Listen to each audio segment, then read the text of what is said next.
جو مکمل کیا ہے وہ ہے کہ تعلیم اور تربیت جو ہے یہ ہے کیا شے ہے. ٹھیک ہے، کیونکہ ہم جو ہر وقت جو ہے انگریزی تعلیم تربیت، تعلیم و تربیت جو ہے یہ الفاظ استعمال کرتے رہتے ہیں. تو سب سے پہلے یہ ثابت کرنا ہے کہ تعلیم کس شے کو کہتے ہیں اور تربیت کس شے کو کہتے ہیں، دونوں چیزیں کیا ہیں. ٹھیک ہے، جب ان کی اصل شے کا پتہ چلے گا، تعلیم اس کو کہتے ہیں، تربیت اس کو کہتے ہیں، پھر ہمیں پتہ چلے گا کہ انگریزی تعلیم کیا بلا ہے. ایک بندے کو انگریزی تعلیم کہتے ہیں، اس کو انگریز سے تو انگریز سمجھ لگ گیا، تعلیم سے اسے سمجھتا ہے کہ پتہ نہیں بس یہ تو تعلیم تو جو ہے یہ تو صرف جیسے سائیکلوں کو پنچر لگانا سیکھنا تھا، یہ کون سی بڑی بات ہے. تو وہ اس کو آپ لاکھ دفعہ بھی انگریزی تعلیم کہتے ہیں، پھر اس کو کوئی فرق نہیں پڑے گا. کیوں؟ جب تک اس کو دونوں الفاظ کا معنی کا نہیں علم ہوگا، انگریزی کا بھی نہ پتا ہوا وہ پتا ہونا چاہیے اور تعلیم کا بھی پتا ہو. جب دونوں الفاظ کا معنی اس کو صحیح طرح سے پتا ہو جائے گا، پھر جب آپ اس کو کہیں گے نا انگریزی تعلیم، تو پھر اس کو سمجھ لگ جائے گا کہ انگریزی سے مراد انگریزوں کی، تعلیم سے مراد کیا شے ہے. ابھی تک معاملہ یہ ہے کہ جو اکثریت جو ہے، ملا بھی لے لو بڑے بڑے جو 2 نمبر ہیں، جو پروفیسر حضرات ہیں، ان کو یہ نہیں پتا تعلیم کس شے کا نام ہے. اسی وجہ سے وہ ٹھوکی جاتے ہیں کہ جاؤ کوئی فرق نہیں پڑتا، کوئی عقیدہ نہ بناؤ، یہ نہ بناؤ.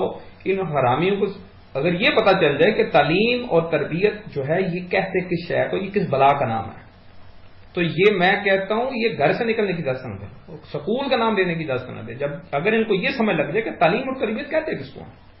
میں حیران ہوں کہ یہ جو تعلیم اور تربیت جو معاملات ہیں، یہ وہ جو یہود و نصارہ جو ہیں وہ حرامی اس بات کو سمجھ گئے.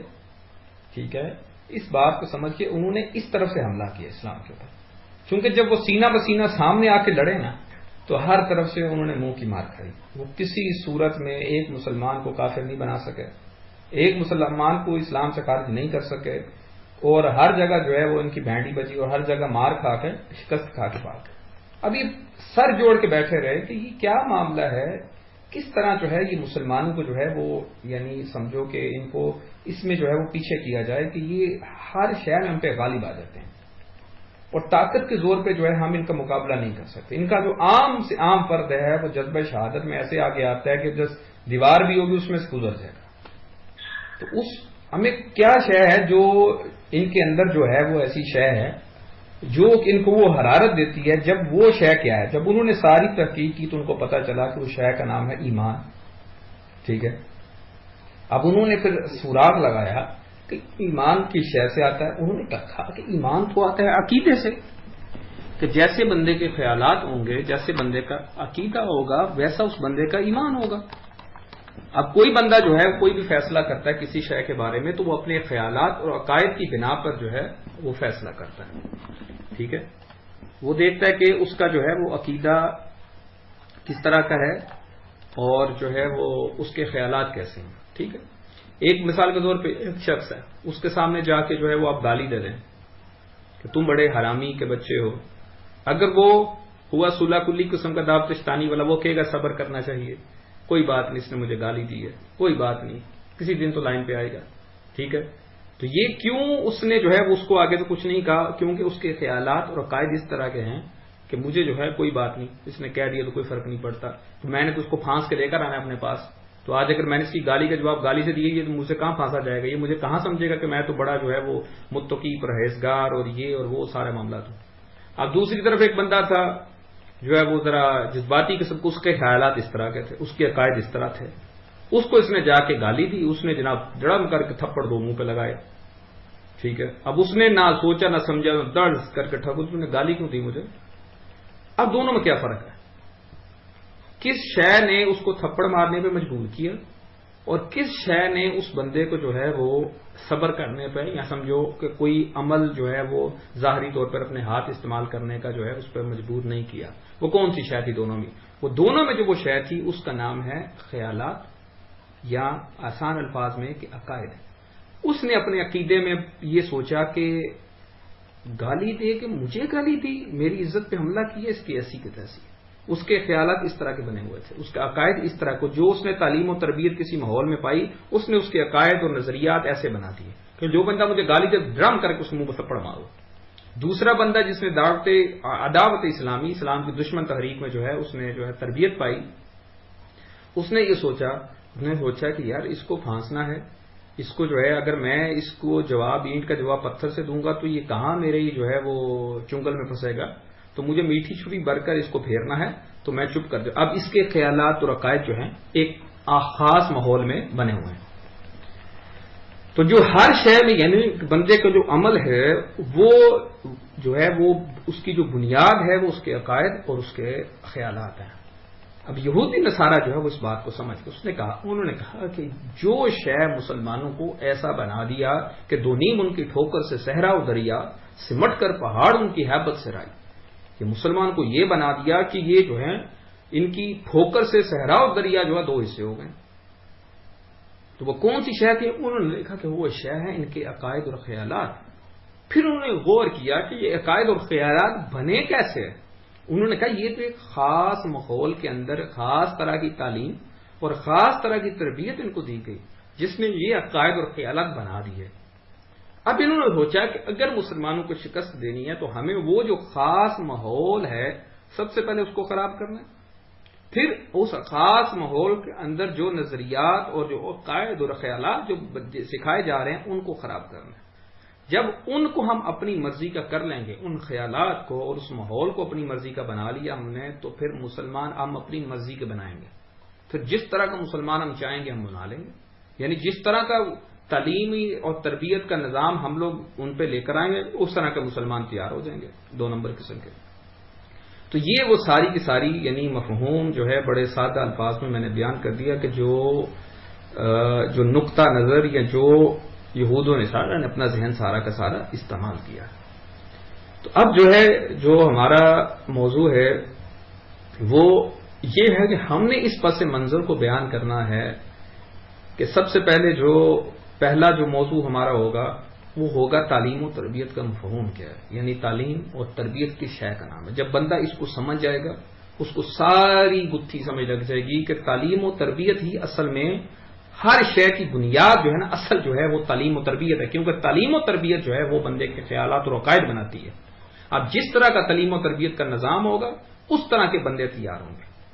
ٹھیک ہے، تو پہلا ہمارا جو موضوع ہوگا وہ تعلیم و تربیت کو ہوگا. اس کے بعد یہ موضوع کے اوپر آج گفتگو ہوگی. اس کے بعد اگلے جو موضوع ہیں وہ انشاءاللہ تعالی جو ہی پایا تکمیل کو پہنچیں گے پھر اس کو بھی ہم مکمل طور پر گفتگو اس کے اوپر کریں گے. وہ دوسرا موضوع جو ہمارا اس کے بارے میں آئے گا وہ ہوگا کہ ہم اس پس منظر کو بیان کریں گے کہ یہود و نصارہ جو اسلام کا دشمن ہے انہوں نے جو ہے وہ اسلام پر جب حملہ کیا تو سب سے پہلے یعنی نظام یعنی اس کا پس منظر کیا ہے. یہ جو نظام تعلیم کا جو مفہوم میں نے بیان کیا یہ کب ان کی یہ سوچ بنی، کب انہوں نے اس سوچ کے ساتھ حملہ کیا اور کب سے یہ مسلمانوں پر حملہ آور ہوئے، کب سے انہوں نے اس سوچ کے تحت مسلمانوں کو نقصان پہنچانا شروع کیا، کب سے یہ اپنا تعلیمی نظام اور یہ سارے معاملات لے کر ہم نے گھسنا شروع ہوئے. سب سے پہلا یہ مفہوم جو ہے یہ اس موضوع کے تحت ہم پورے عالم اسلام میں جو معاملات ہوئے شرق و غرب میں اس کو ہم لوگ لے کر آئیں گے مختصر طور پر، اور ہم یہ ثابت کریں گے کہ اب جس شے کے ساتھ انہوں نے جڑ کاٹی ہماری وہ ان کا وہ نظام تعلیم ہے جس کو انہوں نے ہمارے اوپر مسلط کیا بڑا خفیہ طریقے سے. ٹھیک ہے، دوسرا موضوع. تیسرا موضوع یہ ہوگا کہ اب پورے عالم اسلام کے بعد پھر ہم آئیں گے ہندوستان میں جو ہے وہ انگریزی تعلیم کا پس منظر کیا ہے. ہندوستان میں یہ کب متعارف ہوئی، کیسے متعارف ہوئی، کون کون سے لوگ اس کے پیچھے کار فرما تھے اور کیا اس کے مقصد اور یہ سارے معاملات رکھے گئے. ٹھیک ہے، اس پس منظر کے اندر جو ہے پھر ہم مختصر طور پہ یہ بھی بیان کریں گے کیسے ہمارے علماء کرام کے ارد گرد جو ہے وہ ان خنزیروں کا لادین زندیقوں کا جال بچھایا گیا جو کہ اصل معلومات جو ہیں ہمارے بزرگان دین تک نہ پہنچنے دیتے اور ان کے ارد گرد بس وہ یہی لابتے رہتے کہ بس کچھ بھی نہیں ہے، تو یہ تو بس یہ میٹرک کی ڈگری ہے، یہ تو اس میں تو کچھ بھی نہیں، تو مڈل کلاس ہے تو کچھ بھی نہیں ہے. کیوں؟ ہمارے بزرگ جو ہیں جیسے سیدی اعلی حضرت رضی اللہ تعالیٰ عنہ ان تک اسی بات پر آپ جو ہے وہ فتویٰ دیتے جو فتویٰ ان سے پوچھا جاتا. ٹھیک ہے، تو پھر بھی بہت سارے لوگوں نے اس کے اوپر سوالات کیے، اس کے اعلیٰ حضرت علیہ رحمہ نے اپنے علم کے مطابق جو ہے یہ جتنا آپ نے مشاہدہ کیا اس کے مطابق اپنے جوابات دیے. اگر آپ اس بات کو غور سے دیکھیں فتاوی رضویہ شریف میں تو آپ جو ہیں اگر شروع سے ملاحظہ کرنا شروع کریں تقریباً 1900 سے لے کے 1920 یا 21 تک تو آپ دیکھیں گے کہ اعلیٰ حضرت علیہ رحمہ کے شروع کے فتاوا میں کچھ جگہ پر ایسی چیزیں نظر آئیں گی کہ جیسے تھوڑے نرم الفاظ ہیں ان کے بارے میں، لیکن جو اوپر چلتے جائیں گے آگے کی طرف تو الفاظ اتنے سخت کہ جب اخیر ہوتا ہے 1939 یعنی 1339 ہجری میں جب پہنچتے ہیں تو پھر زندیق اور کفر کے الفاظ ان کے بارے میں کھلے عام استعمال فرما رہے ہیں. تو اس شہر سے جو ہے وہ ایک چیز یہ بھی ہمارے سامنے آ جاتی ہے کہ یہ جو ایجنٹوں کا جو انہوں نے جال بچھا رکھا تھا ہمارے علماء کرام کے ارد گرد، وہ یہ تھا کہ اصل معلومات جو ہے وہ ان تک نہ پہنچ. جیسے اشرف بہاری کر کے ایک بیماری کر کے ایک شدان ہے جو سید بن کے اعلیٰ علیہ رحمہ کے ارد گرد گھومتا پھرتا تھا. یہ کیا کرتا تھا، یہ جی علی گڑھ یونیورسٹی میں تو مسئلہ ہی کوئی نہیں ہے، وہ جب سر سید تھا اس وقت جو ہے نا وہ ساری خرافات اور وہ کفریات وغیرہ وہ سارے معاملات تھے. اب تو جو ہے وہ بالکل ایک عام مدرسہ جیسے درس نظامی کا مدرسہ ہوتے ہیں اس طرح کا مدرسہ بن گیا. اب تو کوئی مسئلہ ہی نہیں ہے. اب مجھے یہ بتاؤ کہ اعلیٰ حضرت علی رحمہ جو ہے وہ کیا علی گڑھ کالج خود گئے، کیا خود جا کے انہوں نے وہ سارا وہاں پر دیکھا؟ تو اب جو اس شیطان نے جو بتایا اعلیٰ علیہ رحمہ سید کی وجہ سے، جب یہ سید ظاہر کرتا تو آپ سادات کی کتنی تعظیم فرماتے، آپ نے اس کی بات کا یقین کیا، آپ نے ظاہری حالات کے اوپر جو ہے وہ دیکھ کر اس کے مطابق فیصلہ کیا. ٹھیک ہے. تو اب اصل جو شے ہے وہ یہ ہے کہ یہ جو ارد گرد لوگ تھے یہ سارے شیطان تھے، اکثریت میں سے شیطان تھے سکولی، جو کہ اصل جو معمولات تھے وہ اعلیٰ علیہ رحمہ تک نہیں پہنچاتے. اس کو ہم ثبوت کے طور پہ جب گفتگو فرمائیں گے انگریزی تعلیم وغیرہ کے موضوع کے اوپر اعلیٰ علماء کرام کے پس منظر میں، اس میں ہم جو ہے انشاءاللہ تعالی اس شے کو ثابت کریں گے کہ اعلیٰ علیہ رحمہ سے یہ باتیں جان بوجھ کر چھپائی گئیں. کیونکہ 1339 ہجری کو جب ایک جو ماسٹر جو ہے وہ لاہور سے جب اس نے فتویٰ پوچھا اور اس نے جو ہے اس میں بتایا کہ جناب یہاں پر اسکولوں کالجوں میں کفریات پڑھائی جا رہی ہیں، تو اعلیٰ علیہ رحمہ نے بالکل وہاں پہ لکھا کہ ہمیں تو علم ہی نہیں ہے. یعنی یہ جو باتیں آپ نے لکھی تو ہم نے حیران کر دیا. اور یہ بات ایسی تھی جو بندہ پڑھ کے کوئی بھی بندہ اندازہ لگا لیتا ہے کہ اس وقت تک آخری سال تک اعلیٰ علیہ رحمہ کو ان لوگوں نے شیطانوں نے یہ شے نہیں بتائی کہ اسکولوں اور کالجوں کے اندر ہو کیا رہا ہے. اور یہ خاص سازش کے تحت تھا اور مکمل منصوبہ بندی کے تحت. اگر اعلیٰ علیہ رحمہ کو پتہ یہ چل جاتا یا یہ شاید ساری بتا دی جاتی تو پھر جو فتاوے آتے وہ یہ دنیا برداشت نہ کر سکتی. اس قدر سخت ترین فتاوی جات آتے. اس کے بعد جو ہے آخری موضوع، چوتھا موضوع جو ہے وہ اسی حصے کا جو ہوگا وہ ہوگا مغربی تعلیم کے اغراض و مقاصد انگریزوں کی زبانی. یعنی جنہوں نے یہ تعلیم جو ہے وہ ہندوستان میں متعارف کرائی، عالم اسلام میں متعارف کرائی جو ہے وہ پچھلے 200-300 سال میں، ان کی نظر میں جو ہے وہ اغراض و مقاصد جو ہیں وہ ان کے کیا ہیں. انہوں نے جو ہے جب اس کو بنایا تو انہوں نے کیا بنایا، کیسے بنایا، کیا ان کا مقصد تھا، اس ساری شے کو انہی کے بیانات سے، انگریزوں کے بیانات سے، انہی حرامیوں کے بیانات سے جو ہے وہ ہم لوگ یہاں پر ثابت کر دیں گے، دکھا دیں گے مسلمانوں کے لیے، وہ دیکھیں تمہارے ساتھ کیا ہے. اور اس کے بعد جو ہے وہ پانچواں جو ہے وہ موضوع اس کے اندر اگر ہم شامل کریں تو وہ یہ ہوگا کہ انگریزی تعلیم علماء اہل سنت کی نظر میں. پانچواں طریقہ یہ آئے گا کہ علماء اہل سنت جو ہیں ان کی نظر میں یہ تعلیم کیا ہے. اس میں جو ہے ہم اپنے اعلیٰ علیہ رحمہ امام یوسف بن اسماعیل نبہانی رضی اللہ تعالیٰ عنہ جیسے بزرگ اور دوسرے علماء کرام کے حوالہ جات لے کر آئیں گے کہ انہوں نے اس کے بارے میں کیا معاملات بتائے اور کیا معاملات ہوئے. تو مختصر طور پہ یہ 4 سے 5 جو ہے وہ موضوع ہوگا جس کے اندر جو ہے یہ سارا جو ہے وہ انگریزی تعلیم جو ہے اس کی حقیقت جو ہے وہ اس کے اوپر بیان ہوگا. باقی جو ہے وہ اس کے اوپر جو ہے وہ معاملات ابھی یہ بہت زیادہ پھیلیں گے کیونکہ جو ہمارا مقصد ہے کہ کوئی گوشہ جو ہے اس فتنے کا جو ہے وہ بچ نہ جائے. تو جو خاکہ جس کے اوپر ہم چل رہے ہیں ابھی تک یہ ہے کہ جو سب سے پہلا جو موضوع اس میں ہوگا اس پورے فتنے کو، اس وقت جو موجودہ فتنے ہیں اس کو سمجھنے کے لیے وہ سب سے پہلا ہوگا کہ اللہ تعالیٰ نے ہمیں پیدا فرمایا، ہمارا کیا مقصد حیات ہے اور اس میں سب سے بڑی رکاوٹ کیا ہے. اس کو قرآن و حدیث مبارک کی روشنی میں جو ہے وہ واضح کیا جائے گا. دوسرا موضوع جو سامنے کھل کے آ رہا ہے وہ علم دین کی فرضیت اور بیان، کہ کون سا علم دین ہم پر فرض ہے اور اس کا بیان جو ہے وہ کیا ہوگا. یہ اعلیٰ علیہ رحمہ بزرگان دین کی تعلیمات کی روشنی میں. پھر علم کلام کی مذمت اور جائز علوم منطق کا بیان، پھر اس فلسفہ کی تباہ کاریاں، کفریات اور بزرگان دین کا بیان، پھر انگریزی نظام تعلیم بنانے والوں کا مقصد جس پر ابھی ہم گفتگو کرنے والے ہیں، پھر انگریزی تعلیم حاصل کرنے والوں کا کیا مقصد ہے، پھر انگریزی تعلیم اور کتب فلسفہ کا بیان، انگریزی، پھر یہ اس طرح معاملات جو ہیں وہ چلتے جائیں. انگریزی لباس، پھر تمام کتب جو ہے وہ ایک ہی بستہ میں اکٹھی کر لی. پھر کلاس کا ماحول، بدعت فاس کو، مرتدوں کی صحبت، کافروں کے ساتھ اٹھنا بیٹھنا، یاری سنگت، سارا کچھ. پھر پڑھانے والے اساتذہ جو ہیں وہ گمراہ، مرتدین، زندیق اور کفار. اور پھر آخر میں اس کا نتیجہ کیا ہوتا ہے. تو یہ سارا خاکہ ہے جس کے تحت جو ہے یہ سارا ہم اس کو مکمل کریں گے. دیکھیں کب تک یہ مکمل ہوتا ہے. ابھی سب سے پہلا جو ہے وہ موضوع جس کے اوپر ہم ابھی گفتگو کریں گے وہ ہوگا کہ تعلیم و تربیت کا مفہوم کیا ہے. اس کو سب سے پہلے سمجھیں گے. اس سے پہلے کہ ہم یہودی اور عیسائیوں کی اس خفیہ سازش کو بے نقاب کریں، تعلیم و تربیت کے بنیادی مفہوم کو ایک مسلمان کے لیے سمجھنا بہت ضروری ہے، کیونکہ یہی وہ ایک اہم ترین نقطہ ہے جس کو اسلام دشمنوں نے اپنی ساری سازشوں کے نچوڑ کے طور پر استعمال کیا. اس سے پہلے وہ ہر حربہ آزما چکے تھے، منہ کی کھا چکے، اور آخر وہ صدیوں سر جوڑ کر بیٹھے اور اس نتیجے پر پہنچے کہ اس سے مؤثر دوسرا کوئی ذریعہ نہیں ہو سکتا. اسی کو مسلمانوں کی حکومت کو ختم کرنے کے لیے کامیابی سے استعمال کیا گیا، جس کو آگے آنے والے مضمونوں میں حوالہ جات سے ثابت کیا جائے گا. اس مضمون کو ہم نے 3 فصلوں میں بیان کریں گے. پہلی فصل میں تعلیم و تربیت کا سکولی مغربی فضلہ خوروں کی زبانی مفہوم بیان کیا جائے گا. دوسری فصل میں مغربی تعلیم و تربیت کے 3 نظریات کے بیان پر مشتمل ہوگی.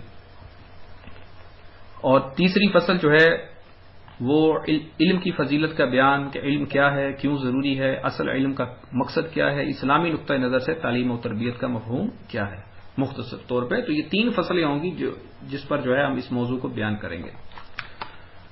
تو سب سے پہلی فصل جو ہے وہ ہے تعلیم و تربیت کا مفہوم سکولیوں کی نظر میں، یعنی جو یہ سکول وغیرہ یہ ساری مغربی تعلیم کے دلدادہ ہیں، انہی کے نظر میں جو ہے ہم تعلیم و تربیت کا مفہوم بیان کریں گے، تاکہ کوئی بندہ یہ رد نہ کر سکے اور ہمیں کہ جی آپ جو تعلیم کا مفہوم بیان کریں تو بڑے کوئی عجیب و غریب بات ہے. تو ہم انہی کے گھر سے جو ہے گواہی لے کر آتے ہیں تاکہ یہ اس کا انکار نہ کر سکیں. تو اس موضوع پر ہم حوالہ جات ایک سکولی کی لکھی ہوئی کتاب بنام درس گاہ صفوہ کا نظام تعلیم و تربیت، مطبع زاویہ پبلشرز لاہور، اس سے نقل کریں گے. اور اس بندے نے جو ہے بہت سارے یعنی سکولیوں کے، پروفیسروں کے، ڈاکٹروں کے اور بہت سارے کتب کے حوالہ جات دیے ہیں. جس نے ملاحظہ کرنے ہو اس کی اصل کتاب میں ملاحظہ کر سکتا ہے. ہم وہاں سے صرف جو ہے وہ اقتباس ساتھ جو کہ تعلیم اور تربیت کے متعلق ہیں وہ صرف نقل کریں گے. آپ سنیے دل تھام کے. یہ کہتا ہے کہ تعلیم و تربیت کی اصطلاح اردو میں عام مستعمل ہے. تعلیم کا تعلق علم اور جاننے سے ہے اور تربیت کا تعلق اس علم پر عمل کرنے سے ہے. جیسا علم ہوگا ویسے ہی انسان کے خیالات اور عقائد ہوں گے، اور جیسے انسان کے خیالات ہوں گے ویسے ہی اس کے اعمال اور عادتیں ہوں گی، اور جیسی عادتیں ہوں گی ویسی ہی شخصیت وجود میں آئے گی. اسی وجہ سے تعلیم و تربیت لازم و ملزوم اور ایک دوسرے کا جزو لا ینفک ہے. تربیت سے مراد ہے تعمیر سیرت و کردار. شرعی اصطلاح میں اسے تزکیہ نفس کہتے ہیں، جس کا مطلب ہے معروف یعنی اچھی عادات کو اپنانا، منکر یعنی بری عادات سے بچنا. اور اچھا اور برا کیا ہے اس کا تعین تعلیم کرتی ہے. ذیل میں تعلیم و تربیت کے مفہوم کی وضاحت کی جاتی ہے. تو یہ سب سے پہلے اس نے بڑی ہی مختصر الفاظ میں اسی سورج کی طرح روشن کر دی کہ تعلیم جو ہے اس کا تعلق ہوتا ہے جاننے سے، اور تربیت کا تعلق ہوتا ہے جو اس نے علم یا جاننا اس پر عمل کرنے سے. اب جیسا علم ہوگا ویسے انسان کے خیالات اور عقائد ہوں گے، اور جیسے عقائد ہوں گے ویسی اس کی عادتیں ہوں گی اور اعمال ہوں گے، اور جیسے ہی عادتیں ہوں گی ویسی شخصیت وجود میں آئے گی. اب تعلیم کا مفہوم بیان کرتے ہوئے کہتا ہے کہ تعلیم باب تفعیل کا مصدر ہے. تعلیم کے لغوی معنی معلومات بہم پہنچانا، علم سے مستفید ہونا، تصور کے لیے نفس کا متوجہ ہونا، سکھانا، علم ہو یا صنعت یا ہنر، بتانا، تلقین، ہدایت، تربیت، حقیقت شے کا ادراک، یقین و معرفت وغیرہ. یہ سارے اس نے لغوی معنی بیان کیے. پھر آگے کہتے ہیں علامہ راغب اصفہانی علیہ رحمہ کے نزدیک تعلیم کے معنی بار بار کثرت کے ساتھ خبر دینے کے ہیں کہ حتیٰ کہ متعلم یعنی جو طالب علم ہے کہ ذہن میں اس کا اثر پیدا ہو جائے. یعنی کوئی شے اتنی بار اس کو کثرت سے اس کو سنانا یا اس کو پڑھانا یا اس کو بار بار اس کی تلقین کرنا کہ وہ آخرکار اس کا عقیدہ بن جائے. یہ ہے وہ تعلیم کا مفہوم.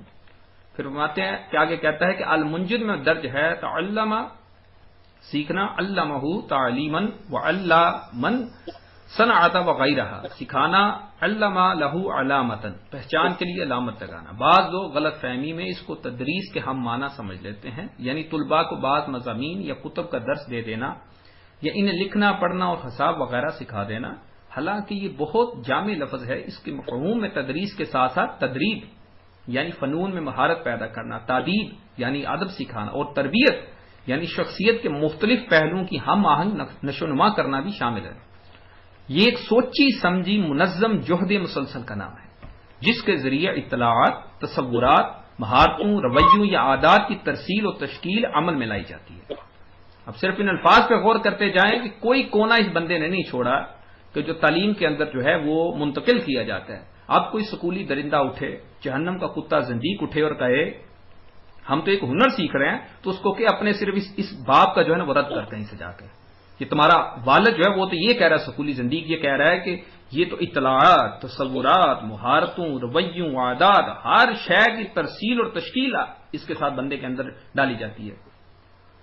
پھر آگے کہتا ہے یہ ایک مقام ہے، ایک ماحول یا ایک فرد کی کوششوں کی بجائے مختلف قسم کی ماحولیات میں اور بہت سے افراد کی کاوشوں کے نتیجے میں وقوع پذیر ہوتی ہے۔ تعلیم وہ اجتماعی عمل ہے جس کے ذریعے معاشرہ نوخیز نسلوں کو اسلامی دستور حیات سکھاتا ہے۔ اصل میں کیونکہ اس کتاب میں یہ اسلام کے نظام تعلیم کی طرف جا رہا ہے تو اس لیے کہیں کہیں پر یہ الفاظ بولے گا، یعنی یہ اس سے مراد یہ نہیں کہ یہ اپنی گفتگو میں زیادہ طور پر یعنی اسلام کو مد نظر رکھ کے گفتگو کر رہا ہے، لیکن ہم نے جو ہے اسی سے لیا کہ تعلیم اس کے مطابق تعلیم کہتے تھے شیخ کو ہیں، تو ہم اس کو سکولی کے اوپر بھی جو ہے وہ ڈالتے جائیں گے، کیونکہ پوری دنیا میں تعلیم اور تربیت کا مفہوم یہی لیا جاتا ہے، اور آگے یہ ہر طرح کے حوالے دے گا، یعنی انگریزوں کے بھی اور ہر بندے کے۔ اسلامی عقائد اور اقدار ان کے ذہان میں راسخ کرتا ہے۔ اب آپ جہاں پر میں اسلامی عقائد بولوں وہاں پر آپ انگریزی عقائد کو ذہن میں لے آئیے، انگریزی تعلیم، خیالات، تصورات، ان کے سارے معاملات کو لے آئیں، یعنی اگر اسی میں اس کے الفاظ کو بولوں تو انگریزی عقائد اور اقدار ان کے ذہان میں راسخ کرتا ہے، اسلامی افکار کی روشنی میں آداب زندگی اور اخلاق کی تربیت دیتا ہے۔ اگر میں انہی الفاظ کو بدلوں تو انگریزی افکار کی روشنی میں بے آداب زندگی اور اخلاق کو بگاڑ دیتا ہے۔ آگے پھر حوالہ دیتا ہے کہ ڈاکٹر عبدالرشید صاحب تہذیب و ثقافت کو تعلیم کا مرکز و محور قرار دیتے ہیں۔ ان کا کہنا ہے کہ تعلیم کی بنیاد بھی کسی تہذیب اور ثقافت پر ہوتی ہے۔ اب یہ جو ہے اس کو جڑ سے اکھاڑے گا کہ جو یہ کہتے ہیں یہ تو صرف ہنر ہے، تو یہ سکولی پروفیسر ہی کہہ رہا ہے، ڈاکٹر کہہ رہا ہے کہ تعلیم کی بنیاد بھی کسی تہذیب اور ثقافت پر ہوتی ہے، یعنی تعلیم جو بھی دی جاتی ہے یہ کسی نہ کسی تہذیب اور ثقافت کی بنیاد پر ہوتی ہے جو کسی کو دی جاتی ہے، اور تعلیم کا مقصد بھی اس تہذیب اور ثقافت کا دوام اور اصلاح ہوتا ہے۔ اب وہ کہہ رہا ہے کہ تعلیم کا مقصد اسی تہذیب اور ثقافت کو جو ہے وہ آگے تک پہنچانا ہوتا ہے اور لوگوں کے اندر جو ہے اس کو رائج کرنا ہوتا ہے۔ پھر آگے کہتے ہیں اور اس مقصد کے لیے جو طریقہ کار اختیار کیا جاتا ہے اس کا تعلق بھی اس تہذیب و ثقافت ہی سے ہوتا ہے، گویا تہذیب و ثقافت تعلیم کا مرکز و محور ہوتی ہے۔ یعنی اس شعر میں ڈاکٹر جو ہے اس نے یہ بات بالکل سورج کی طرح روشن کر دی کہ جو اصل جو تعلیم کا جو ہے وہ مقصد اور محور جو ہوتا ہے وہ ہے تہذیب اور ثقافت کو آگے پہنچانا۔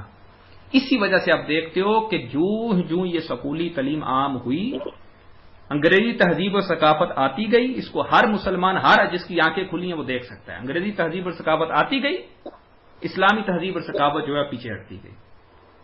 اگر کوئی بندہ کہے کہ نہیں جی نہیں یہ تو صرف ایک ہنر سیکھنا ہے، اس میں تو جناب وہ فرق ہی کوئی نہیں ہے، تو اس کو اپنی آنکھوں سے دیکھ۔ یہی جو ڈاکٹر نے بات کی کہ کیوں کسی بھی تعلیم کا جو محور اور جو مرکز ہوتا ہے وہ اس کی تہذیب اور ثقافت کو آگے پہنچانا ہوتا ہے۔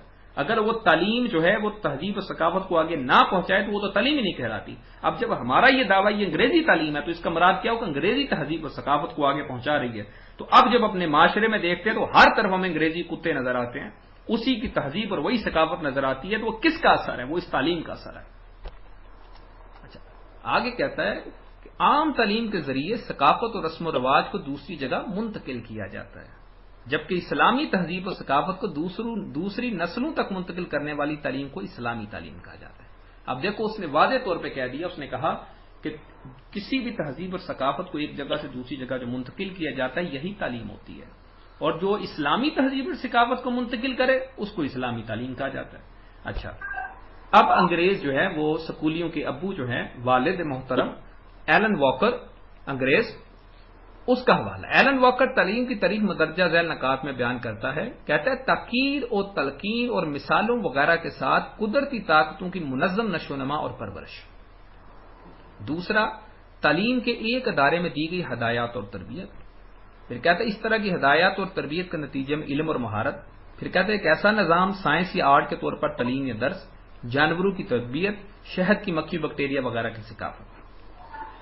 یعنی اس ایلن واکر نے جو انگریزیوں کا سکولیوں کا والد ہے، اس نے یہ بات کہہ دی کہ تاکید اور تلقین اور مثالوں وغیرہ کے ساتھ جو ہے وہ ایک منظم جو ہے نشو و نما اور پرورش اس کی ایک ثقافت کی جو ہے وہ ان تک پہنچائی جاتی ہے۔ پھر ان کے دوسرے والد جو ہیں ہچنسن انسائکلوپیڈیا کے مطابق تعلیم کی تعریف حسب ذیل ہے ایک ایسا خاص عمل جو کہ پیدائش سے شروع ہوتا ہے، مسلسل ہدایت کے ذریعے ایک شخص میں دانش ورانہ صلاحیت، دستی مہارت اور سماجی بیداری پیدا کرتی ہے۔ اس کے زیادہ محدود معنی میں یہ اصطلاح خواندگی، ہندسو کی پہچان اور علم کو ایک عام طور پر جسم دینے کا نام ہے۔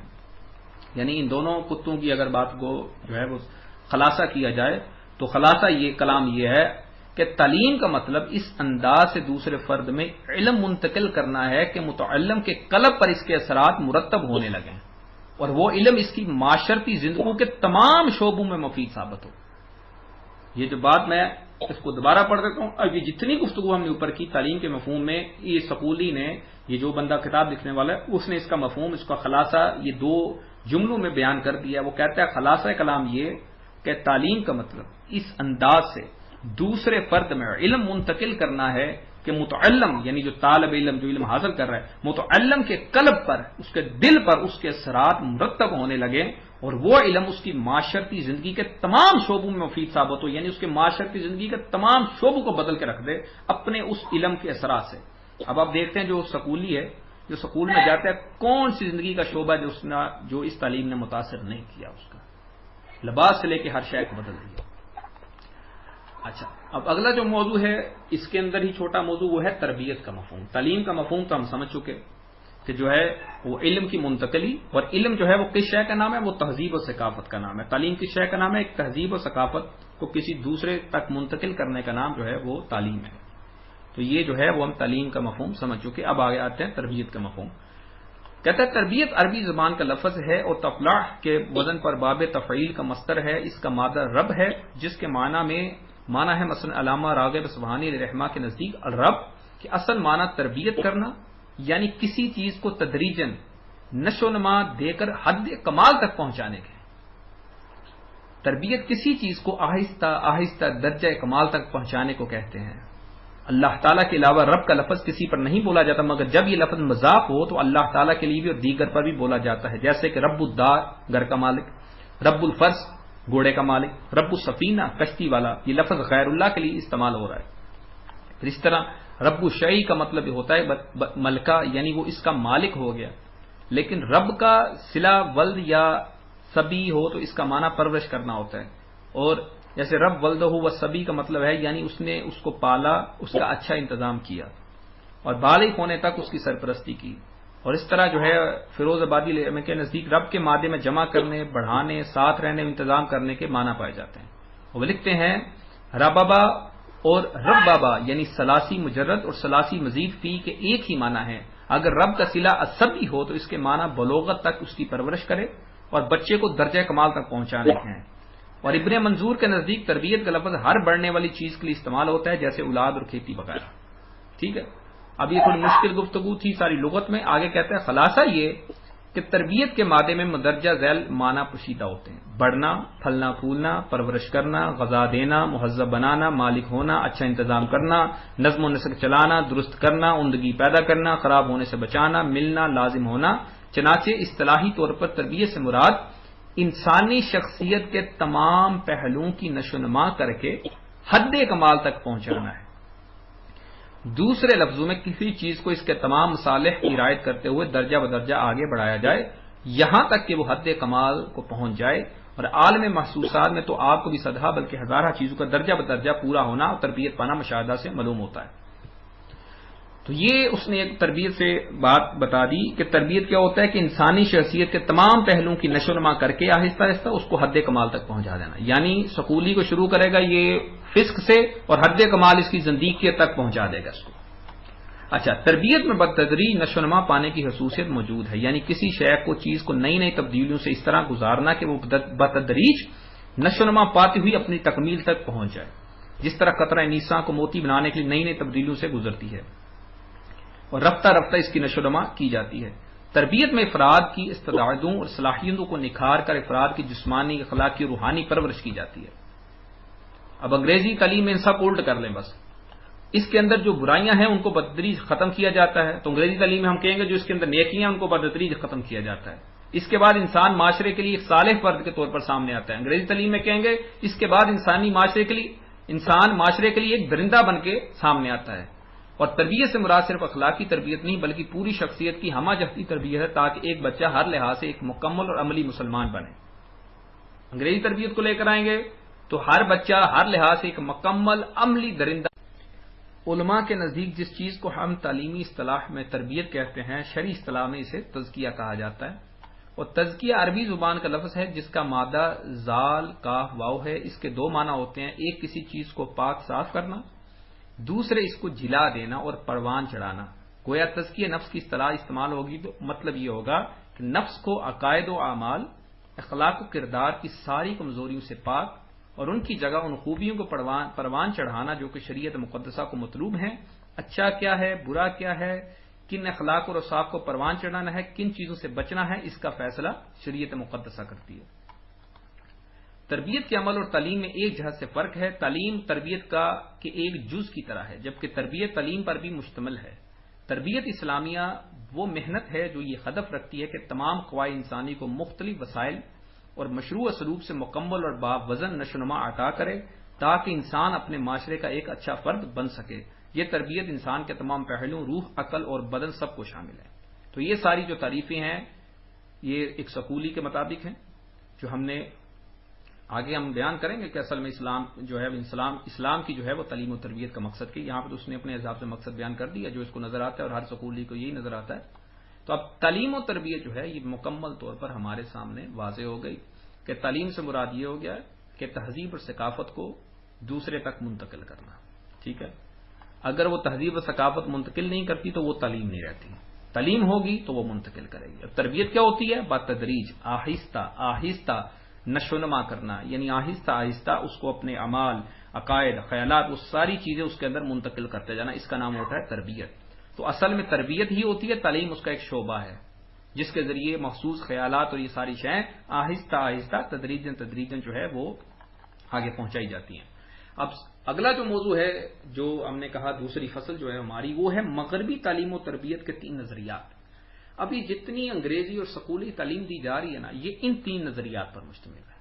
اب یہ پوری تعلیم جو ہے آپ جو ہے وہ نرسری سے لے کے جب آپ اس کو P H D, C H D, M S C وغیرہ تک دیکھیں گے تو انہی تین حصوں میں اس کے مختلف حصے جو ہے وہ تقسیم ہوئے ہیں، اور یہ انہی حصوں میں جو ہے مشتمل ہے۔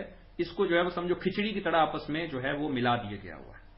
اب ہم جو ہے وہ انہی تین نظریات کو جو ہے وہ جب آپ کے سامنے پڑھیں گے، ان کی تعریف جو ہے وہ بیان کریں گے تو آپ کو خود جو بندہ اس نظام تعلیم سے گزرا ہے اس کو سورج کی طرح روشن ہو جائے گا، اور اس کو پتا ہوگا کہ میں اس سال سے 1 سے لے کے مثال کے طور پہ 10 تک میں اس نظام تعلیم کے تحت پڑھا ہوں، پھر 10 سے آگے اس کے تحت، اس سے آگے اس کے تحت۔ تو پہلا جو نظریہ ہے وہ ہے اشتراکی نظریہ تعلیم و تربیت، جس کو سوشلسٹ کہا جاتا ہے، سوشل تھاٹ انگریزی میں۔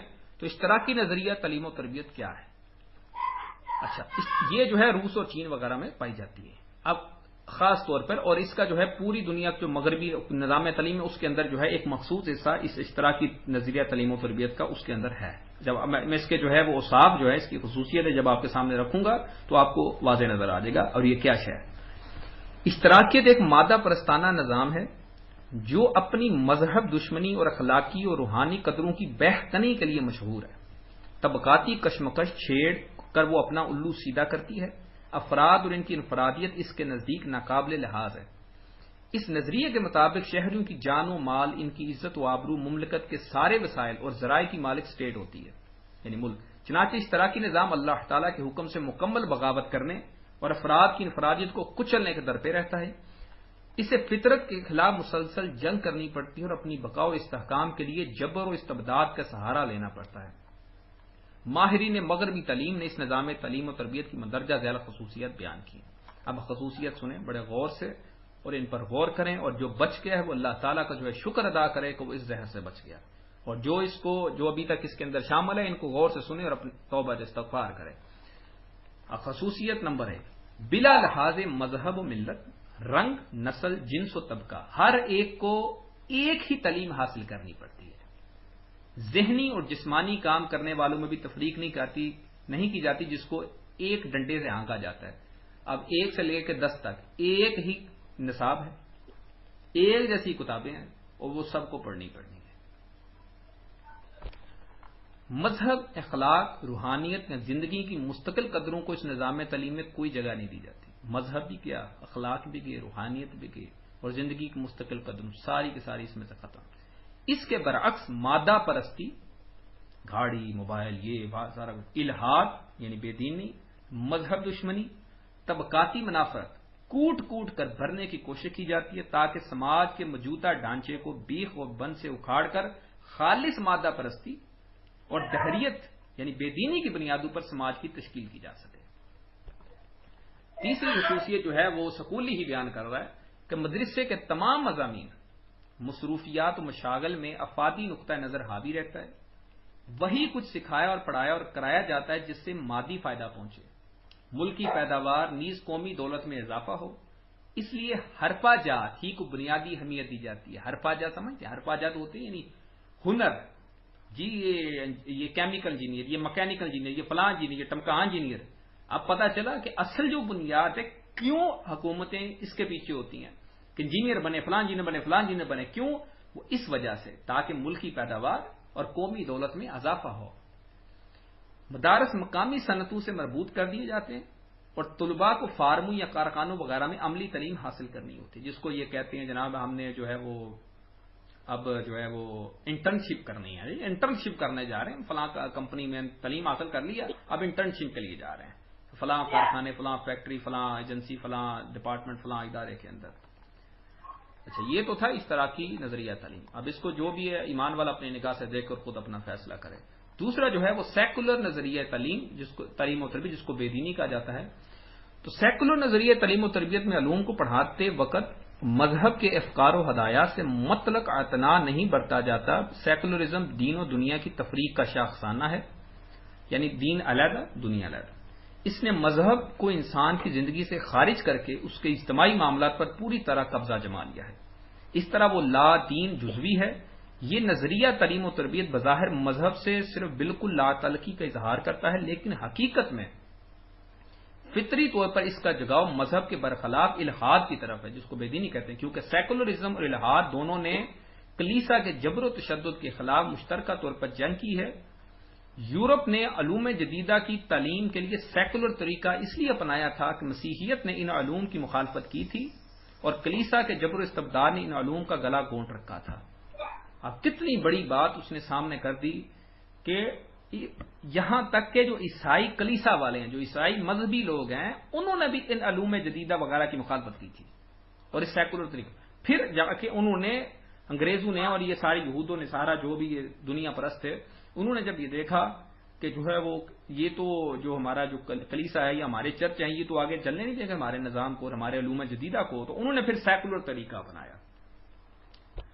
اچھا، اب تیسرا جو نظریہ ہے وہ ہے جمہوری نظریہ تعلیم اور تربیت، جو کہ یہ سب سے واضح نظر آتا ہے ہمیں. یہ دونوں حصے ہیں جو ہم نے آگے بیان کیے، اشتراکی اور سیکولر، یہ مختلف حصوں میں مکس ہوئے ہیں کھچڑی کی طرح. اب تیسرا جو جمہوری نظریہ تعلیم و تربیت، اس نظریہ میں افراد کی آزادی پر یقین رکھا جاتا ہے، تمام شہریوں کو برابر سمجھا جاتا ہے، ہر ایک کو آگے بڑھنے کے مواقع حاصل ہوتے ہیں، تعلیمی تبدیلی پر یقین رکھا جاتا ہے. اس میں ابتدائی تعلیم عمومی اور لازمی ہوتی ہے، جیسے آپ دیکھ رہے ہیں آج تک جی نہیں پڑھیں گے تو لائسنس نہیں بنے گا، فلاں نہیں ہوگا، یہ نہیں ہوگا، وہ نہیں ہوگا. معلم اور متعلم یعنی پڑھانے والا اور پڑھنے والا دونوں کی آزادی کا احترام کیا جاتا ہے. تعلیم کے نظام میں مرکز کم سے کم مداخلت کرتا ہے، یعنی جو سینٹرل گورنمنٹ ہوتی ہے وہ کم سے کم مداخلت کرتی ہے. تمام باشندگان ملک کو متحد رکھنے، ان میں یکجہتی پیدا کرنے کے لیے قوم پرستی اور وطنیت کے جذبے کو زیادہ سے زیادہ فروغ دیا جاتا ہے. ہمارا ہندوستان ہمارا ہے، یعنی وطنیت، قوم پرستی جو ہے اس کو فروغ دیا جاتا ہے. افضل حسین جو ہے اس نے ایک کتاب لکھی اسی طرح جو ہے وہ تعلیم اور تربیت کے اوپر، وہ لکھتا ہے کہ جمہوری نظریہ تعلیم میں مذہبی تعلیم کو نظر انداز کر کے یا سرپرستوں اور پرائیویٹ اداروں کے ثوابدید پر چھوڑ کر عملاً بہت بڑی تعداد کا رشتہ مذہب اور اخلاق سے کاٹ دیا جاتا ہے. کیونکہ لوگ اپنے طور پر بہت محدود اور ناقص انتظام کر پاتے ہیں اور اس قوم پرستانہ جمہوری نقطہ نظر سے تعلیم دینے کے نتیجے میں عموماً بے اصل مفسد ہی پیدا ہوتے ہیں. کیا بہترین نام دیا سکولنگ کو اس نے، کہتا ہے خود ہی بھی سکولی ہے، کہتا ہے بے اصل مفسد، یعنی جن کی اصل کوئی نہیں، اصل جس کی نہ اس کو حرامی کہا جاتا ہے. یعنی اس کو عام الفاظ میں کہا جائے حرامی مفسد، فساد پیدا کرنے والے حرامی پیدا ہوتے ہیں اور انسان ان میں سے کوئی بھی پیدا نہیں ہوتا. اچھا، اب اسی نظریہ کو ایک اور مدودی پرست جو ہے مسلم سجاد اپنی کتاب اسلامی ریاست میں نظام تعلیم مطبع انسٹیٹیوٹ آف پالیسی اسٹڈی صفحہ 13 پر یوں بیان کرتا ہے. وہ کہتا ہے کہ مغربی طرز کی جدید جمہوری ریاست فرد کی آزادی کے تصور کے تحت یہ کوشش کی جاتی ہے کہ فرد کو نشو و نما کے لیے آزادانہ مواقع ملیں، تعلیم کو ہر شہری تک پہنچایا جائے اور سب کو یکساں مواقع فراہم کیے جائیں، بہتر سے بہتر سہولت کا انتظام کیا جائے، مذہب کو ہر شخص کا ذاتی معاملہ قرار دینے کے تصور کے تحت ان کی پالیسی میں زیر تعلیم افراد کے مذہب سے کوئی بحث نہیں ہوتی، لیکن اس دنیا کی زندگی کو ہی سب کچھ سمجھ کر گزارنے، اپنے تصور کی طرح سے بہتر گزرنے پر ہوتی ہے. سائنس اور تکنیکی ترقی، آسائش کے لیے ایک سے ایک ایجادات، مخالفین پر برتری کے لیے موثر سے موثر تباہ کن اسلحہ ان کی تعلیم کا پھل ہے، ثمرہ ہے. اس تعلیم کی بدولت علمی ترقی کے منازل طے ہوئی ہیں، اچھی اور معیاری تعلیم عام ہوئی ہے، لیکن کسی مثبت نظریہ حیات کے نہ ہونے کی وجہ سے اس تعلیم کے ذیل میں درج اثرات خود ان معاشروں کے لیے پریشانی کا باعث بن رہے ہیں. اب وہ اس تعلیمی نظریہ کی وجہ سے اور اس تعلیمی نظام کی وجہ سے جو معاملات بن رہے ہیں اس کو جب بیان کرتے ہیں. پہلا جو ہے پریشانی کیا ہے، افراد ذہنی انتشار کا شکار ہیں، اعلیٰ تصور حیات اور مقصد زندگی کے فقدان کی وجہ سے وہ سکون سے محروم ہے. یعنی اب ان کو زندگی کا مقصد ہی بھول گیا ہے، جانا کی طرح. نمبر 2، اجتماعی ذمہ داری اور اس کے تقاضوں کو ادا کرنے کا احساس نہیں ہے. ان کی پوری سوچ محض اپنی ذات کے گرد گھومتی ہے، یعنی سارا کچھ جو ہے بس میں حاصل کر لوں، باقی ساری دنیا بھوکی مر جائے. نمبر 3، اعلیٰ اخلاقی اقدار ان کے نزدیک کوئی وزن نہیں رکھتی، انسانی برادری کی ضروریات سے بے نیازی پائی جاتی ہے. نمبر 4، کسی بھی طرح کی پابندی کو قبول نہ کرنا، اس کی خلاف ورزی کرنا اچھا فعل سمجھا جاتا ہے، اس وجہ سے خاندان اور معاشرہ کا شرازہ منتشر ہے. 5واں، 2 طرح کے تعلیمی ادارے پرائیویٹ اور پبلک 2 مختلف معیاروں کے ساتھ پائے جاتے ہیں، اس طرح خود جمہوریت کی نفی ہوتی ہے. اچھا، یہ وہ اثرات ہیں جو آج کے جدید مغربی معاشرہ پر تعلیم کے نظام کی وجہ سے جو ان کی تہذیب کا اور اس کے اقدار کا نمائندہ ہے پڑھ رہے ہیں. بے خدا تہذیب. اب یہ دیکھو اس نے لقب کیسے دیا، بے خدا تہذیب، یعنی ایسی تہذیب جس میں خدا کو نہیں کا تصور کوئی نہیں. بے خدا تہذیب، بے قید آزادی اور بعد کے کسی محاسبہ سے عاری طرز فکر، یعنی کہ ہمیں کون سی گناہوں پہ چھوٹ ہو رہی ہے، بس یہی دنیا ہے، بس گزارو، کوئی محاسبہ نہیں بعد میں ہونا. جو ریاست تشکیل دی ہے اس نے تعلیمی نظام کو بھی انہی اقدار کی نشرمان کے لیے آزاد چھوڑا.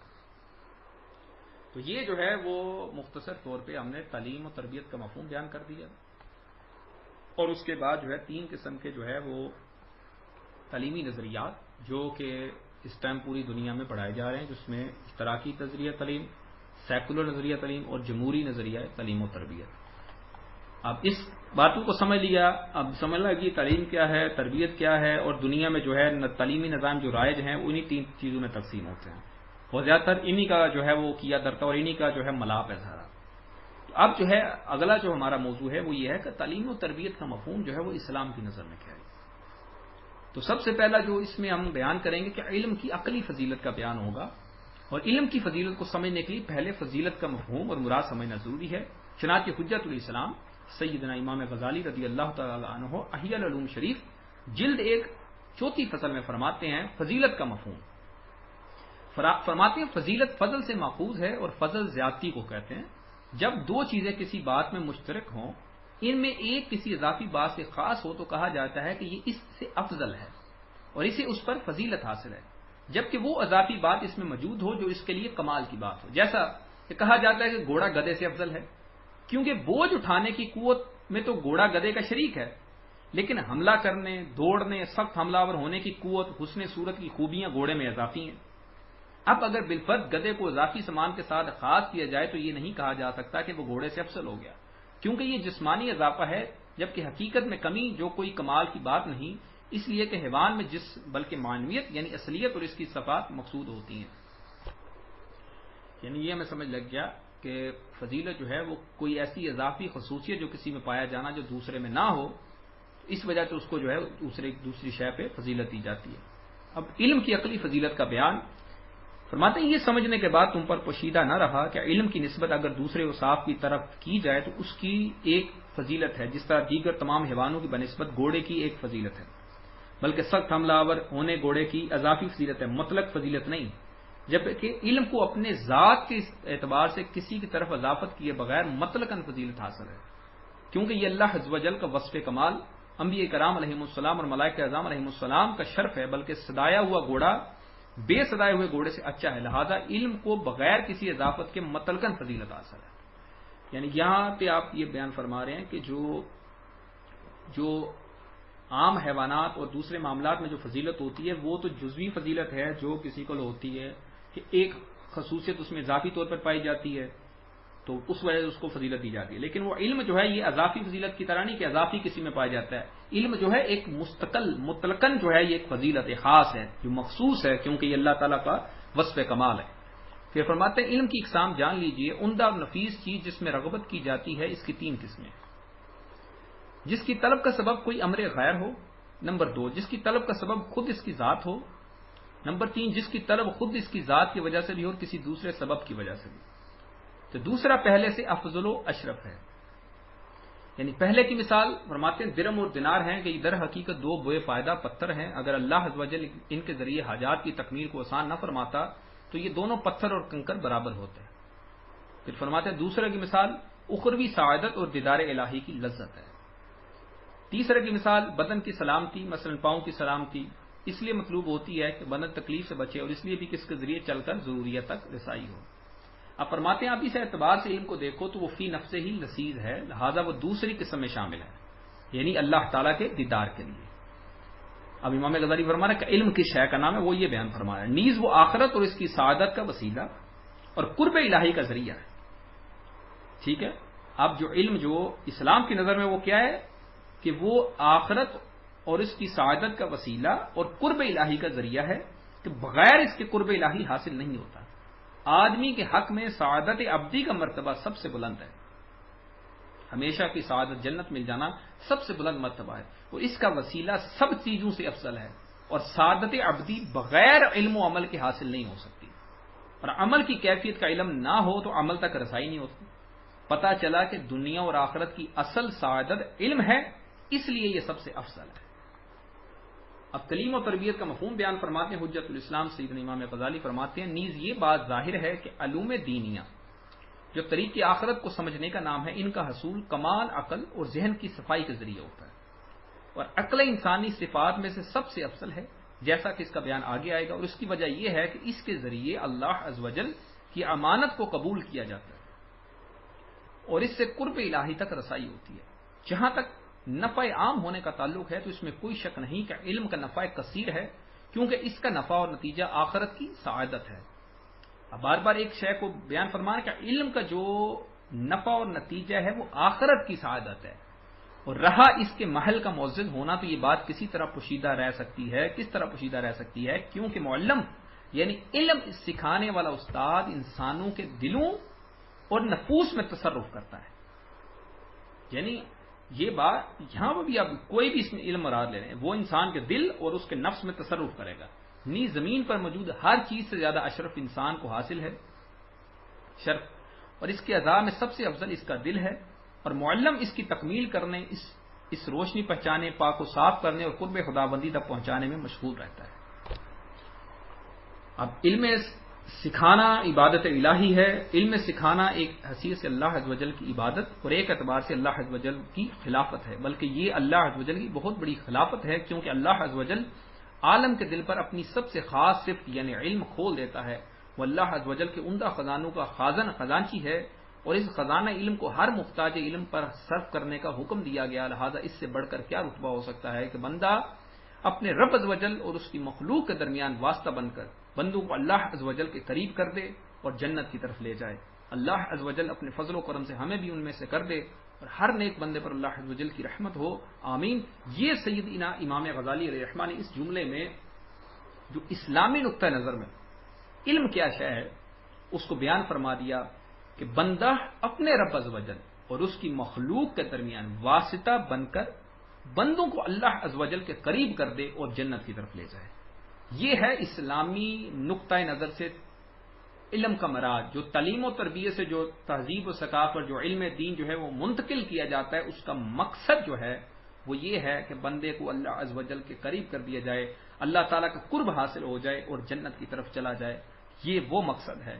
اور جو انگریزی تعلیم اور تربیت کا مقصد ہے وہ آگے آنے والے موضوعات میں ہم بالکل سورج کی طرح روشن کریں گے کہ ان کا مقصد صرف اور صرف یہ ہے کہ مسلمان کو دین سے نکال کر دنیا کی طرف لے جانا. جیسا کہ ہم اوپر اشتراکی نظریات اور سیکولر نظریات وغیرہ میں ثابت کر چکے کہ یہ انگریزی تعلیم و تربیت مغربی تعلیم و تربیت میں یہ پائی جاتی ہیں شے ساری, اور کوئی اس کا انکار نہیں کر سکتا. تو اسلامی نظریہ جو ہے اس کا سارا مقصد ہے کہ مسلمان کو قرب الہی کی طرف لے کے جانا اور اللہ تعالیٰ کی طرف لے کر جانا, اس دین کی طرف لے کے جانا. اور جو مغربی نظام تعلیم اس کا سارا مطلب کیا ہے کہ لوگوں کو بے دین بنانا, زندیق بنانا. اور یہ انشاء اللہ تعالیٰ جو اگلے آنے والے جو موضوعات ہیں اس میں جو ہے یہ سورج کی طرح روشن کر دیں گے کہ اس کا جو ہے وہ انہی کی زبانوں سے کہ سارا ان کا جو نظریہ ہے وہ کیا ہے اور اس کے تحت کیا ہو رہا ہے. باقی ہر بندہ دیکھتا ہے کہ جیسے ہم نے کہا کہ تعلیم جو ہے اور تربیت یہ ہے کسی تہذیب اور ثقافت کو کسی دوسرے تک منتقل کرنا آہستہ. اور اگر کوئی بندہ انکار کرے کہ نہیں یہ تہذیب و ثقافت منتقل نہیں ہو رہی, ہم تو ہنر سیکھ رہے ہیں, تو اس کو اگر حالی ہنر ہی آ رہا ہوتا ہے اس تعلیم کے ساتھ تو ہر طرف زندیقیت اور کفر نہ پھیل جگہ ہوتا اور ہر طرف جو ہے وہ پینٹ شرٹیں اور یہ ساری بغیرتی اور بے حیائی نہ ہوتی. ہر بندہ جو ہے پھر وہ اسلامی لباس میں ہوتا, ہر بندہ فیس بک پہ نہ چڑھا ہوتا, ہر بندہ آئی فون اور ان ساری واٹس ایپ اور ساری لانتوں میں نہ پھنسا ہوتا.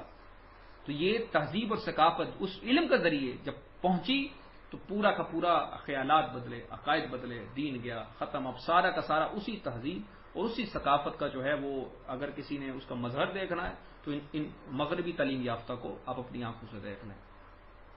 اور ہمارے لیے یہ ہے کہ ہم نے صرف پیغام پہنچانا ہے اور اس دین حق کو اور اس فتنے کو جو ہے وہ کھول کے مسلمانوں کے سامنے بیان کرنا ہے. ہماری طرف سے کوئی نہیں مانتا نہ مانے, ہمارا بیان جو ہے یا ہمارا اس کا مقصود جو ہے کسی کو راضی نہیں ہے, صرف اللہ تعالیٰ کی رضا ہے تاکہ ان دین دشمنوں کو بہتری ہم کر سکیں جتنی اللہ تعالیٰ نے ہمیں طاقت دی, سوچ دی اور جتنی ہمیں فراست دی, تاکہ جو ظلم و ستم انہوں نے مسلمانوں پر کیے, جو فتنے فساد نے مسلمانوں میں برپا کیے, جتنوں کو ہم اکھاڑ بچھاڑ سکیں اور اکھاڑ کے جو ہے ان کی جڑیں کھوکھلی کر دیں تاکہ کوئی مسلمان پوری روئے زمین میں کہیں پر بھی ہو ان الفاظ کو سن کے بعد ان کو کتابی شکل میں بھی شائع کر دیا جائے گا تاکہ ان کو پڑھ کے اپنا ایمان بچا سکے.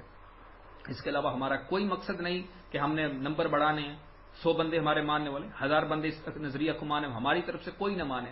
کیوں؟ ہمارا مقصود صرف اللہ تعالیٰ کی رضا, اس کے محبوب کریم علیہ افضل الصلاۃ و تسلیم کے دشمنوں کے ساتھ دشمنی ہے کہ دشمن احمد پہ شدت کیجیے, ملحدوں کی کیا مروت کیجیے, غیب میں جل جائیں بے دینوں کا دل, یا رسول اللہ کی کثرت کیجیے صلی اللہ علیہ وسلم. ہماری زندگی کا مقصد یہی ہے کہ بس ان دشمنان دین, اور جو سب سے بڑے دشمنان دین ہیں وہ یہود و نصارہ, کبھی مسلمانوں کا دوست نہیں ہو سکتے, اور جتنے ان کے دل دادا ہیں ان سب کو اکھاڑ بچھاڑ کے ان کی جڑیں کھوکھلی کر کے رکھتے نہیں, ان کی گردنیں اتار کے رکھتے نہیں, انہی نظریات اور عقائد کو اکھاڑ کے. جب انہی نظریات اور عقائد کو جب ہم لوگ ان کو اکھاڑ دیں گے تو ان کا خود ہی مر جائیں گے, خود اپنی موت مر جائیں گے. ہمیں تلوار سے کیا مارنا, یہ خود ہی مر جائیں گے. وما علینا الا البلاغ المبین.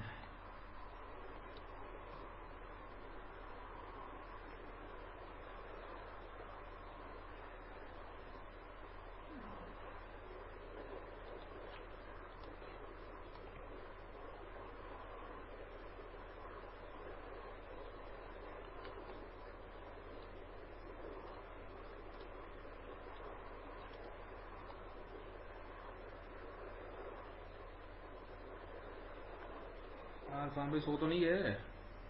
جی حضرت جاگ آیا ہے, سن رہا ہوں حضرت. اچھا سن رہے, میں کہ سو تو نہیں ہے کہیں پہ. یہ تو جب آپ کو میں بھیجوں گا نا, جب آپ اس کو پڑھیں گے نا, کیونکہ سنتے وقت بندہ اتنے جملوں پہ غور نہیں کر سکتا, جب بندہ سنتا ہے تو کیونکہ جلدی میں وہ سارے الفاظ آ رہے ہوتے ہیں. لیکن جب بندہ پڑھتا ہے نا، بندہ ایک جملہ پڑھتا ہے پھر اس پہ غور کرتا ہے، پھر اگلا پڑھتا ہے پھر اس پہ غور کرتا ہے۔ جب آپ ان تحریر کو پڑھیں گے نا، اس کے بعد سوائے آپ اللہ تعالیٰ کا شکر ادا کرنے کے اور کچھ آپ کے منہ سے نہیں نکلے گا کہ آپ کتنے بڑے فتنے سے محفوظ کر دیے گئے۔ کیونکہ جب آج میں اس کو لکھ رہا تھا، یقین کرو میں آپ کو بتا نہیں سکتا، میں ایسا حیران پریشان پھر رہا تھا کہ یا اللہ کریم تو نے ہمیں کس بلا سے نکالا، کس سمندر سے نکالا، ہمارے وہموں کو من میں بھی نہیں ہے شاید کہ یہ اس قدر خطرناک، اور یہ جو 2 نمبر یہ پروفیسر حضرات، ڈاکٹر حضرات جتنے پھر رہے ہیں، یہ سارے حرامی، یہ دین کے جو ہے وہ رہبر بنے پھر رہے ہیں، یہ شیطان۔ اللہ اکبر۔ یہ جب آپ اس کو پڑھیں گے بار بار، یہ جو میں آپ کو بھیجوں گا آج جتنا مکمل ہے میں آپ کو بھیجوں گا، 4 5 6 صفحات ہیں، لیکن اس کو پڑھ کر اس پر غور کیے، ان کے الفاظ پر غور کرنا سر کہ تعلیم کس شے کا نام ہے، تربیت کس شے کا نام ہے، کہ کسی تہذیب و ثقافت کو آگے پہنچانا، اور آہستہ آہستہ جو ہے اس کا نام ہوتا ہے تعلیم و تربیت۔ جب آپ ان شیوں پر غور کریں گے اور انگریزی تعلیم اور ان ساری شے کو ذہن میں رکھ کے جب ان الفاظ کو پڑھیں گے تو پھر آپ کو سمجھ لگے گی کہ یہ کیا بڑی بلا ہے۔ تو ابھی تو انشاءاللہ تعالی کافی ساری شے جو ہے اس پر آنے والی ہیں، اس کا جو ہے مکمل احاطہ کروں گا۔ جو اگلا جو ہے وہ کوشش ہے کہ اس کی جب سے شروع اسلام، یعنی اسلام میں سب سے پہلا جو حملہ انہوں نے کیا، جو اپنے فلسفہ اور یہ سارے معاملات سے، اس وقت سے شروع کرنا ہے اس کو، ادھر سے لے کے اور مکمل طور پہ جو انہوں نے ہماری حکومت گرائی وہاں تک اس کا احاطہ کر کے لے کے آنا ہے، اس کو بیان کرنا ہے ثبوت اور حوالوں کے ساتھ۔ اس کے بعد پھر ہندوستان کی باری آئے گی، تاکہ کوئی مسلمان اس کو پڑھے، اس کے ہاتھ میں کتاب جائے تو وہ روئے بیٹھ کے کہ ہمارے ساتھ ہوا گیا ہے، اور وہ اللہ تعالیٰ کا شکر ادا کرے، اور اپنے بچوں کو، میں کہتا ہوں اس کی جان جاتی ہے جانے دے، بچوں کو بچائے، اپنے آپ کو بچائے، اپنے عزیز و اقارب جن کو بچا سکتا ہے بچائے۔ کہ یہ وہ فتنہ ہے جو اندھیری رات کی طرح ہے، جس میں ہر بندہ اندھا دھند ہے۔ اب ایک بات آپ کو واضح سمجھ لگی ہوگی ساری گفتگو سے کہ جو اصل جو تعلیم کا مقصد ہوتا ہے وہ عقائد اور خیالات جو ہے نا وہ بندے کے بنانا ہوتا ہے۔ اب اسی وجہ سے آپ دیکھتے ہیں کہ جب کوئی انگریزی تعلیم جا کے پاتا ہے تو اس کے عقائد اور خیالات ہی بدل جاتے ہیں، اور وہ دنیا کی محبت میں گم ہو جاتا ہے۔ اور ہم نے یہ بھی سنا کہ دنیا کی کسی شے کی محبت بندے کو اندھا اور بہرا کر دیتی ہے، کسی شے کی محبت بندے کو اندھا اور بہرا کر دیتی ہے۔ ان الفاظ کو سوچنا، غور کرنا ان کے اوپر۔ اگر ان سکولیوں کے دل میں وہ دنیا کی محبت گول گول کے نہ پلائی ہوتی انہوں نے، جو کہ ہم نے آگے جب 3 نظریات پڑھے، اشتراکی، سیکولر اور یہ سارے، اس میں ہم نے یہ ثابت کیا کہ یہ ساری دنیا کی محبت اور کچھ بھی نہیں ہے۔ تو دنیا کی محبت جب ان کے دل میں راسخ ہو گئی تو اب کیا ہوا؟ اب اس کے بعد جو ہے یہ اندھے ہو گئے اور بہرے ہو گئے۔ اب نہ ان کو کچھ نظر آتا ہے، نہ ان کو کچھ سنائی دیتا ہے۔ آپ ان کو حق بات سنائیں، آپ ان کو حق بات دکھائیں، نہ ان کو نظر آئے گا نہ ان کو سنائی دے گا۔ کیوں؟ دنیا کی محبت نے ان کو اندھا کر دیا، اور وہ دنیا کی